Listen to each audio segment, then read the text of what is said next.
Di sini gue paham banget, semua dari kalian ya yang nonton video-video gue seperti ini itu pengen hidupnya berubah. Kalian pengen ngerasain perubahan hidup. Dari tempat yang sekarang kalian berada, kalian pengen gimana caranya hidup kalian bisa improve jadi lebih baik. Kalian tuh nggak pengen ya berdiam diri di tempat kalian sekarang. Makanya kalian cari video-video seperti ini untuk perubahan hidup kalian.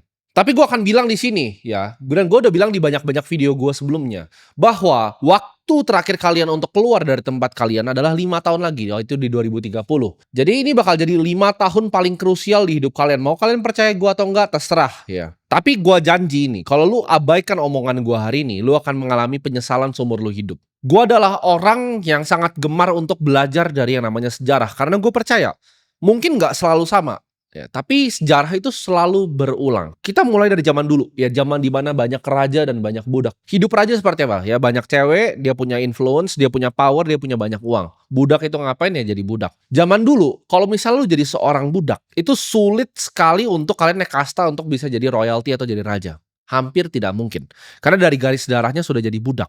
Ini ada perubahan ya di sekitar tahun 1960-an di Amerika. Di mana buruh pabrik kasarannya, dia bekerja keras bisa punya rumah, bisa punya mobil dan punya istri yang sayang sama dia.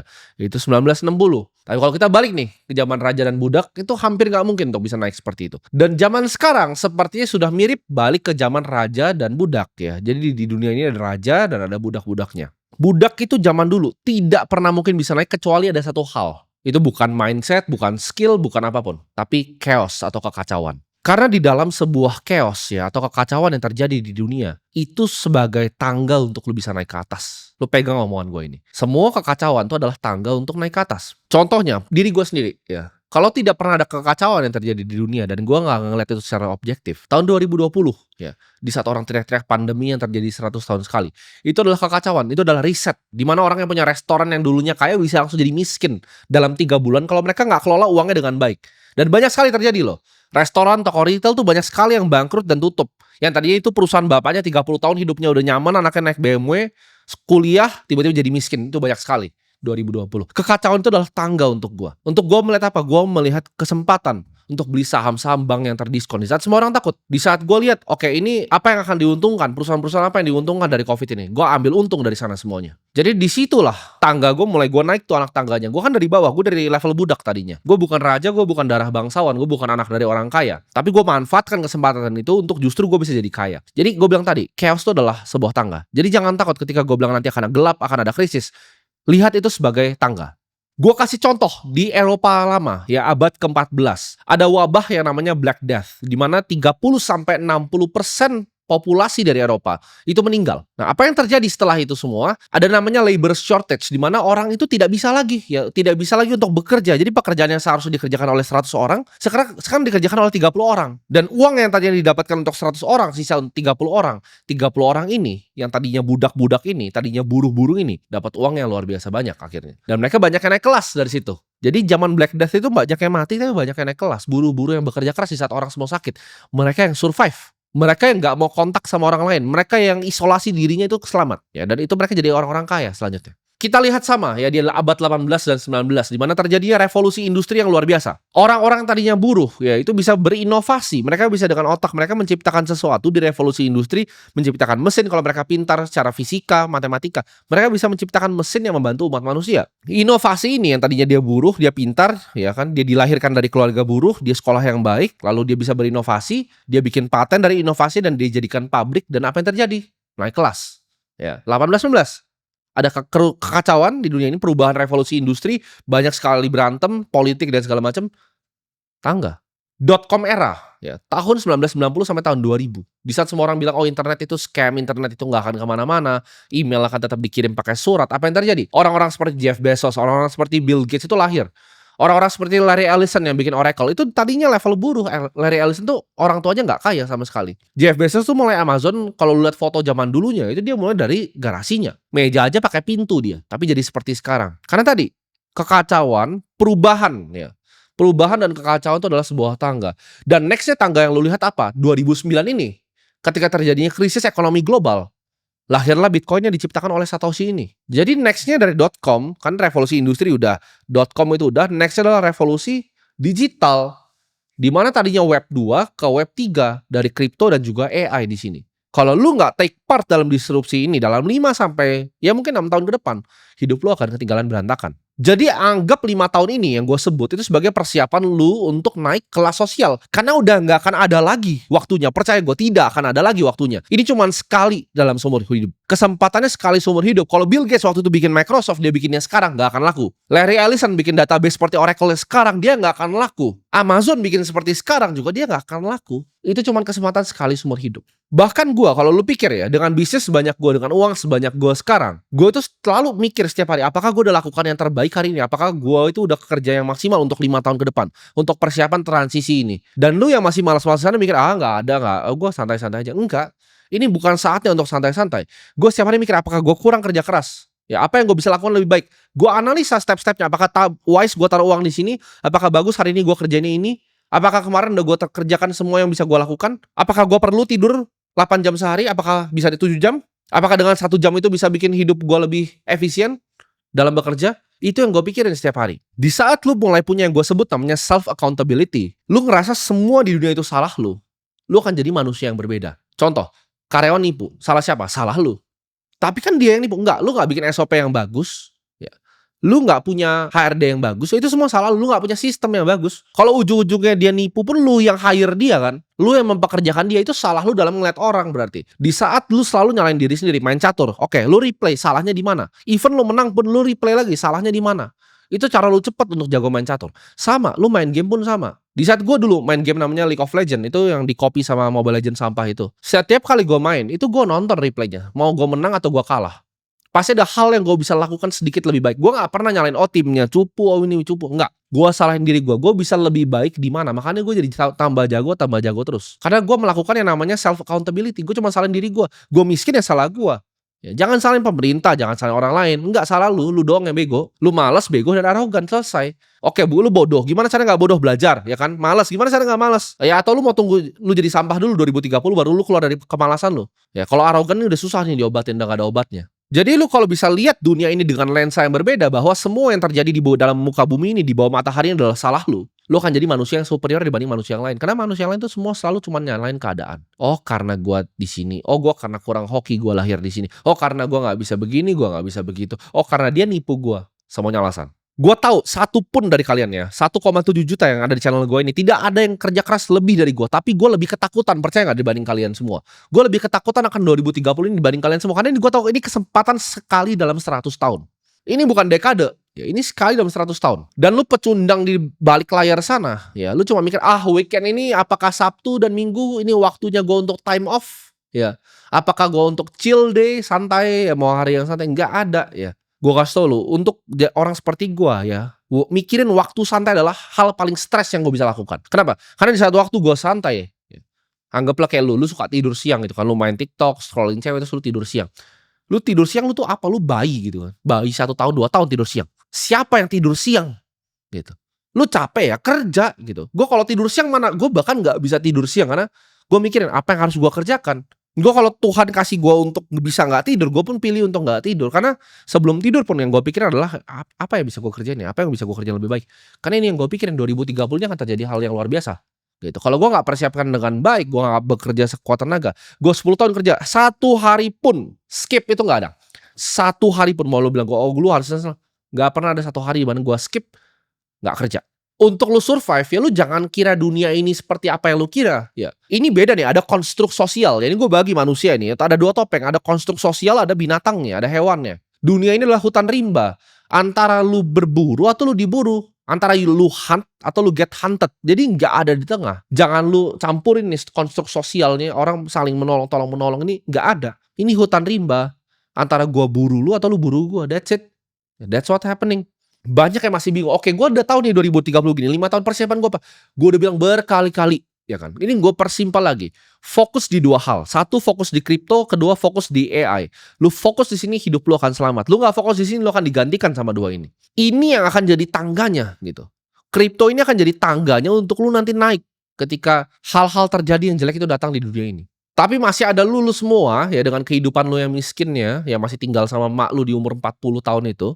Lu masih mikir, oh dia ini currency-nya currency bohongan. Enggak. Lu terlalu arogan dan terlalu miskin. Lu kira lu lebih pintar gitu dari presidennya US, enggak. Donald Trump tuh umur 34 tahun udah bangun gedung mencakar langit, Trump Tower. Dia udah jadi real estate mogul, punya beberapa kasino, umur 34 dia udah punya 3 kasino. Terus lu masih pikir, "Oh enggak lah, ini kripto ini scam," lu yang terlalu bodoh, ya. Kalian mungkin ada yang skeptis gitu kan, atau ekonom dosen-dosen di sini yang mungkin ya kurang pintar lah ngomong. "Oh ini apakah inflasi 15%? Masa sih, bukan begitu," ya kan. Lu tuh kira gua itu kayak mau takut-takutin lu soal inflasi, gua beneran peduli sama lu soal inflasi. Ini gua kasih tahu ya di sini ya, gua cinta sama inflasi. Nah bingung nggak lu? Saya sangat sangat sangat cinta dengan inflasi. Kenapa? Lu bayangin deh, lu jadi orang yang cetak uang, oke? Jangan jadi gua, jadi orang yang cetak uang. Apa yang lu mau di dunia ini? Ya inflasi lah. Lu yang bikin uangnya, lu tinggal beliin aset-asetnya. Karena inflasi, artinya inflasi apa sih? Barang yang lu pakai dan lu beli kan makin mahal, ya nggak? Jangan bilang gua takut-takutin lu. Ini untuk kebaikan lu sendiri. Kalau gua sih senangnya inflasi kalau bisa 50%. Kenapa? Karena semua asetnya punya gua, propertinya punya gua, tanahnya punya gua, emasnya gua punya, bitcoinnya gua punya, aset punya gua. Lu punyanya apa? Punyanya cash. Itu yang kena orang kayak lu, yang cuma digaji bulan ke bulan. Gitu. Jadi inflasi itu bukan hal jelek buat gue. Lu jangan mikir kayak gue tuh anti inflasi. Kagak, gue cinta sama inflasi. Kalau bisa please ayo inflasi 20% biar miskin semuanya gitu kan. Karena kalau lu punya aset yang lu pengen adalah inflasi. Lu punya gedung nih yang lu pengen adalah apa? Inflasi. Lu punya misalnya apa? Apartemen, service apartemen 30 unit. Lu maunya apa? Inflasi. Biar lu bisa naikin terus harganya. Mereka kerja kayak buruh ya kan, dengan gaji UMR-nya itu, terus bayarin lu naikin terus harganya. Lu punya nih 100 rumah nih. Ya gue kontrakin semua 100 rumah gue ke orang-orang kayak lu, gitu kan. Jangan bilang kayak, "Eh, lu mah bohong tentang inflasi." Kagak, gue cinta. Gue tuh nggak harus ngomong kayak begini. Harusnya gue tipu kalian kan kayak mereka-mereka yang di atas sana. Mereka tipu kalian inflasi 3% kan. Karena mereka tahu itu 15 dan itu bagus untuk mereka. Itu kenapa mereka tipu kalian. Oh enggak, datanya inflasi 3% itu buat tipu kalian. Kalau gue nih ngomong apa adanya gitu. Inflasi itu justru bagus untuk separasi gap antara si kaya dan si miskin. Karena inflasi akan sangat menguntungkan orang yang paling banyak asetnya. Yang paling banyak bitcoinnya akan sangat diuntungkan dengan inflasi. Sekarang per hari ini 1,7 miliar buat lu semua yang arogan. 1,7 miliar loh. Diingetin berapa? 300 juta. Gue beli dari berapa? Dari 9 juta. Sekarang 1,7 miliar. Inflasi kan? Thank you mesin pencetak uang. Ayo dong cetak terus uangnya. Karena biar gue makin kaya, separasi gapnya makin jauh. Ini gue yang begini udah tahu begini aja gue 2030 ketakutan, gimana kalian?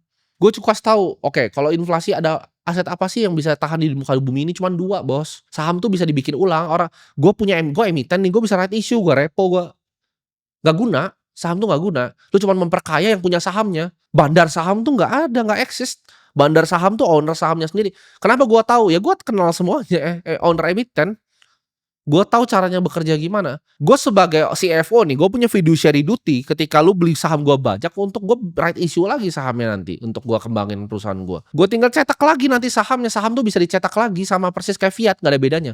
Lu harus beli hard asset. Hard asset tuh di muka bumi nih cuman 2 yang menurut gue worth it. 1 itu adalah Bitcoin, 2 adalah properti di tempat yang orang banyak sekali mau. Contohnya properti di Tokyo, properti di The Palm, properti di Manhattan. Ya di Jakarta mungkin beberapa lah ya kan. Yang orang mau mungkin Pondok Indah, mungkin Menteng, tapi itu pun harganya udah kediskon semua sekarang.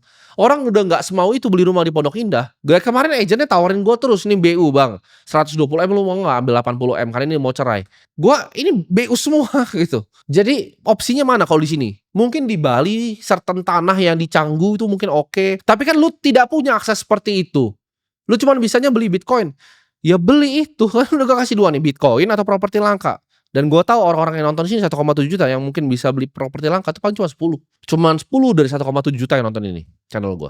Silahkan lu lakukan riset sendiri. Apa aset yang bisa ngalahin inflasi? Jadi tinggal pakai otak kan. Aset apa yang orang mau beli lebih mahal. Dan hati-hati ketika Bitcoin harganya naik. Nah ini hati-hati banget kalian. Apalagi kalian pengusaha-pengusaha yang masih kecil bisnisnya. Ketika lu mau permodalan dari usaha, akan sulit. Kenapa? Karena investor ntar otaknya kayak gue. Mending gue taruh di Bitcoin. Ngapain gue kasih ke lu? Oh gue ada startup nih, gue orang humble nih, ya kan, gue dulu apa nggak makan 3 hari, sekarang gue bikin pakan ikan, ya kan, gue kasih nama keren-keren, bikin aplikasinya, kamu mau nggak taruh 3 triliun ke aku, terus aku tipu kamu, ya gitu kan jadinya. Yang sok-sok humble semua itu mau bikin sayur-sayuran, mau bikin apa, isinya apa? Hilang semua duit investornya. Investor ntar tambah pintar, venture capital, private equity akan mikir, ya wes lah, ini duit LP gue udah pada hilang, gue beliin hard asset Bitcoin, itu mampus lu semua. Lu mau bikin usaha susah nanti nggak ada permodalan. Lu mau beli Bitcoin semua orang udah mau belinya itu tambah mahal. Kayak sekarang tambah mahal kan. 1,3 miliar terakhir gua baca di sini. Sekarang 1,7 miliar. Lu kapan mau belinya? Nggak mau beli ya OS gitu kan. Lanjutin dong. Tadi bilang, "Oh, gua sales Bitcoin, suka-suka lu lah." Inflasi itu angin segar untuk kaya dan untuk orang miskin tuh kayak pisau yang nusuk ke jantung lu gitu. Jadi lu jangan ngomong di sini kayak seolah-olah, "Oh gua anti inflasi, gua sangat cinta dengan inflasi." Please inflasi 50%. Kalau bisa hyperinflasi. Gue jadi orang paling kaya di sini. Jadikan 2025 ya, lu nonton video ini lu pause nih, pikir dulu pakai otak lu nih ya.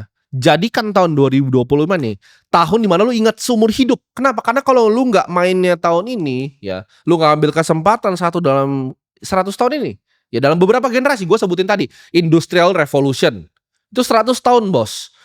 .com itu dari sono ke sini 100 tahun, Bos. Di sini ke kripto 100 tahun lagi. Lu nggak mau ambil 100 tahun sekali ini.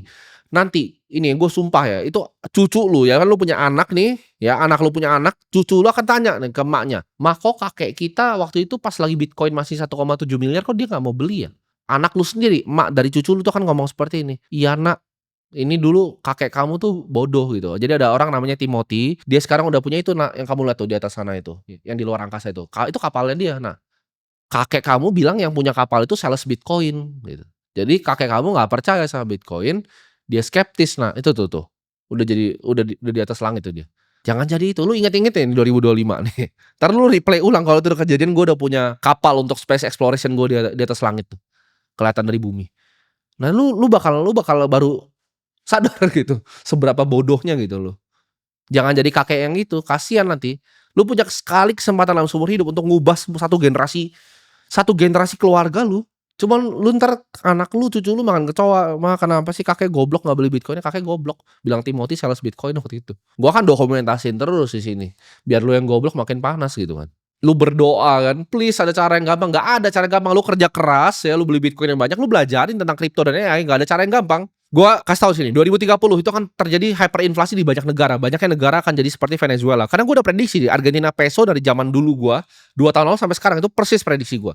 Karena semua ini data, fakta, dan angka. Gue tuh bukan penyihir, gue bukan dukun juga. Mungkin juga by 2030 dengan advancement dari komputer itu akan ada cyber security breakdown di mana banyak bank yang kena hack nanti. Akan ada tensi geopolitik ya 2030 dan juga mungkin perangnya udah beda. Kali ini udah pakai biological warfare ya. Udah mirip seperti yang terjadi di Wuhan kemarin. Lu jangan santai mikir lu akan menang karena lu sekarang hoki nonton video gua ya. Mungkin lu dibanding tetangga lu itu lebih ahead karena lu nontonin video gua, tetangga lu nontonnya artis goblok gitu. Jadi mungkin lu udah lebih maju. Pemikiran maju sedikit. Tapi kalau lu bandingin lu sama 1,7 juta yang nontonin channel gue ini dan ini rebut-rebutan semuanya ya, itu apakah lu superior atau enggak? Karena ini waktunya sebentar antara lu naik, kayak tadi kan gue bilang budak tuh nggak bisa jadi raja, tapi kalau ada chaos itu bisa, budak bisa jadi raja.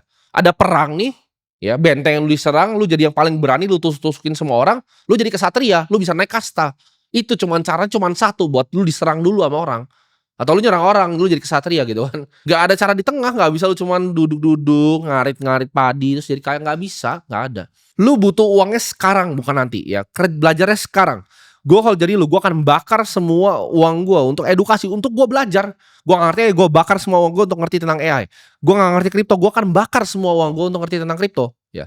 Bahkan di sini gue udah bikin akademinya, gue udah bikin sekolahnya. Lu masih males gitu kan. Kakek dulu skeptis, ya. Kakek skeptis sama Bitcoin.